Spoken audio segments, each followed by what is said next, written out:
இன்னைக்கு தமிழ்நாடு அரசுல என்னங்க தவறு? 4 ஆண்டு 11 மாதம் கழிந்த பிறகு தமிழக அரசுல என்ன தவறுனா, ஒரே ஒரு தவற ஒரு விஷயம் மூலமாக நான் சுட்டி காட்டுகின்றேன். சமீபத்தில் 2 நாட்களுக்கு முன்பு சென்னை உயர்நீதிமன்றம் தமிழகத்தினுடைய காவல்துறைக்கு சொன்னாங்க, அமைச்சர் KN நேரு அவர்கள் மீது ஒரு வழக்கு பதிவு செய்யும். ஐயா, அதை சாதாரணமா கடந்து போக கூடாது.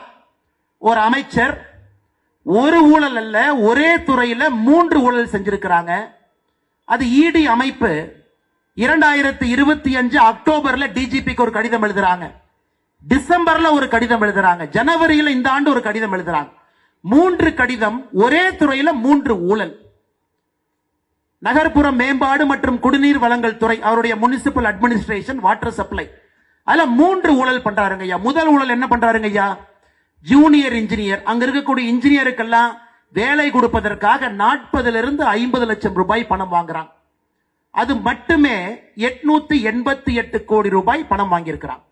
அது முதல் ஊழல். பணம் வாங்கி டிஎன்பிஎஸ்சி மூலமாக இன்ஜினியருக்கு கொடுக்கக்கூடிய வேலையை இவங்க வீட்டுல 4 புரோக்கர் உட்கார்ந்து முடிவு செய்யறாங்க யாருக்கு வேலை கொடுக்கணும். 40 to 50 லட்சம். இரண்டாவது, குடிநீர் வழங்கல் துறை, நகர்ப்புற நிர்வாக துறையில் இருக்கக்கூடிய டெண்டருக்கெல்லாம் 7.5 to 15% கமிஷன். அதுல 1020 கோடி ரூபாய். 1020 கோடி ரூபாய் அந்த துறையில் இருக்கக்கூடிய அதிகாரிகளுக்கு டிரான்ஸ்பர் செய்வதற்கு அது 360 கோடி ரூபாய். 880 கோடி ரூபாய் புதிய வேலை வாய்ப்பு கொடுப்பதற்கு பணம் வாங்கியது. 1020 கோடி ரூபாய் கமிஷன் வாங்கியது டெண்டர் கொடுப்பதில். 360 கோடி ரூபாய் இடமாற்றத்திற்காக பணம் வாங்கியது. ஒரே துறை. ஆனா முதலமைச்சர் எந்த நடவடிக்கை எடுக்கல. நீங்க பார்க்கணும், 280 பக்கத்திற்கு மேற்பட்டு இருக்கக்கூடிய அந்த இடி டாசியர்ல மிக தெளிவாக எழுதுறாங்க, எந்த வாட்ஸ்அப்ல பேசுறாங்க, யார் முடிவு செய்யறாங்க, யார் யாருகிட்ட சொல்றாங்க, பணம் எங்கே வந்துச்சு. இந்த திமுகவை பொறுத்தவரை அதுலயும் பாத்தீங்கன்னா 10 ரூபாய் நோட்டு தான்.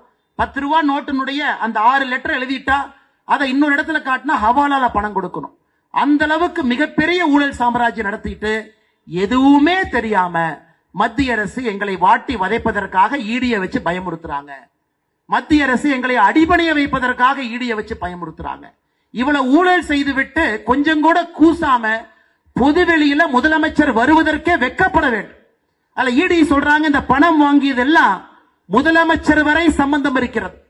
திராவிட முன்னேற்ற கழகத்தினுடைய கட்சி நிதிக்கு இது போயிருக்குது.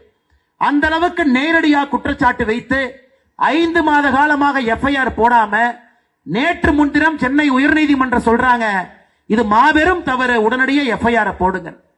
அன்பு சொந்தங்களே, ஒரே ஒரு துறையினுடைய ஒரே ஒரு அமைச்சரையை மட்டும் சான்றாக உங்களுக்கு சொல்லுகின்றேன்.